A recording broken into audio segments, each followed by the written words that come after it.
breaks in the class during the lab. There will be absolutely no horseplay during labs. Everything we do in here will be very exciting. However, if we don't take it seriously, it could be very dangerous. There's no eating while working near any lab equipment. While things may look clean, they may not actually be clean. So you don't want to run the risk of having your food or drink taking up some of these harmful chemicals that we will be working with. Also, don't mess with anything that you're unsure of how it operates. I will instruct you on how to use all lab material prior to doing the lab. If you are still unclear, ask. There is absolutely no shame in asking questions, especially when it comes to the safety of you or your peers.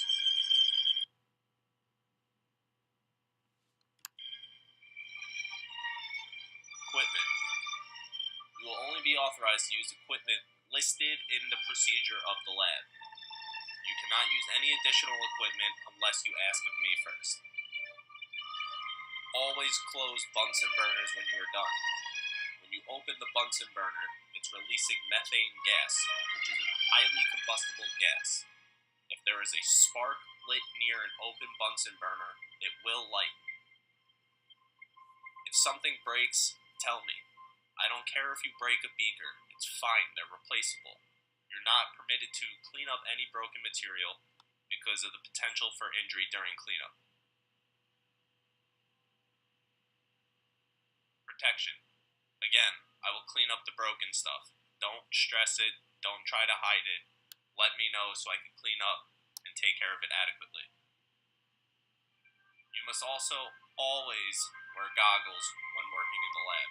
This is to protect your eyes. This isn't to make you look funny. If you spill something, tell me. A lot of the material we work with can cause irritations or worse, and it should be addressed immediately to avoid any unnecessary risk.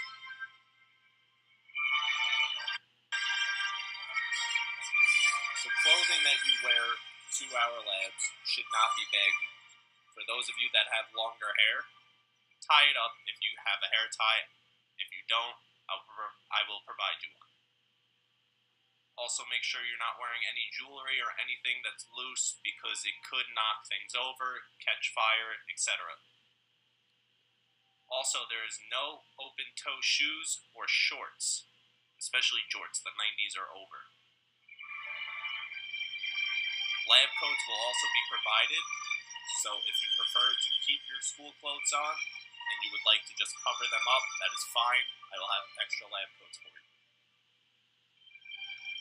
Clean up. I am not your parent. I am not responsible for your messes. You guys should make sure your lab areas are clean so that the next class can use them. Also, when cleaning up, make sure you dispose of the waste in the proper waste containers. There is legal protocol for disposing certain chemicals that we must abide by. If you fail to clean up or if you dispose of chemicals in a way that is not instructed, it will result in lost points for your entire group. Don't be a fool. This should go without saying, however I have to say it. Don't eat or drink any of the chemicals. Also, do not touch anything with your bare hands that was just heated.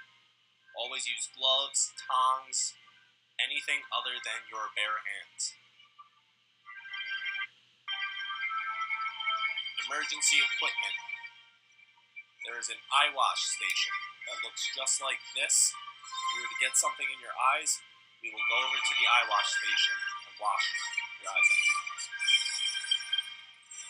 There's also a shower. The shower looks like this. The little triangle lever will be pulled down and water will fall and douse you. There is also a fire blanket in a package that looks just like this that is located near the fire extinguisher.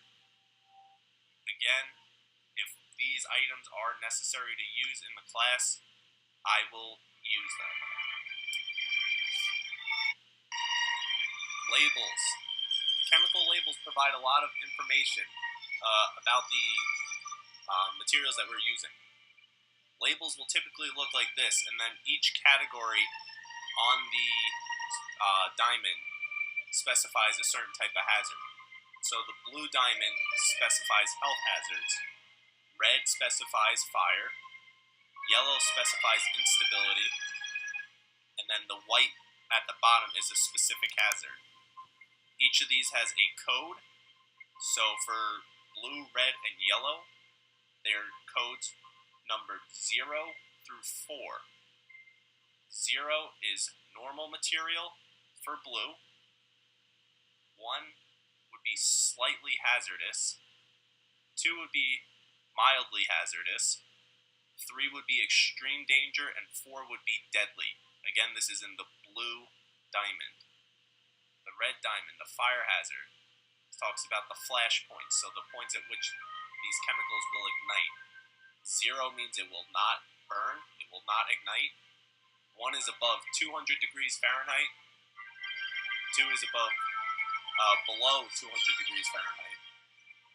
3 is below 100 degrees Fahrenheit. And 4 is below 73 degrees Fahrenheit.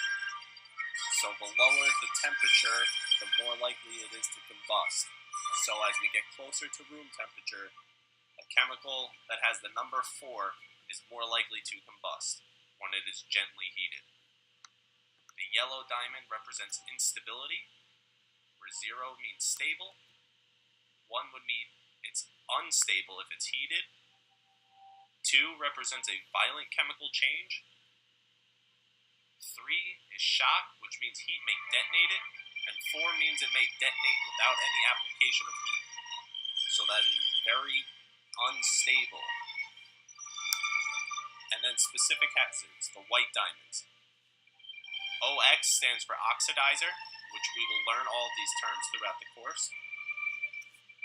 Acid, obviously, would mean acid. Alkaline, which would be ALK. Corrosive is COR. Use no water is the symbol of a little circle, which we will go over why we would use no water for certain chemicals. And radioactive. Some of you may or may not know what radioactive means. Again, that is a term we will learn throughout the course. And finally, the student agreement. This will be posted to your online classroom. So I want you guys to go on this, click on this link, and it is a PDF file of the contract I want you to sign by your parents and you. If it's not signed, you will not be able to participate in any labs. This will drastically affect your grade because labs are a large portion of your grade. Along with turning in this document, I want you to write 5 takeaways that you had from this presentation and bring them into the class.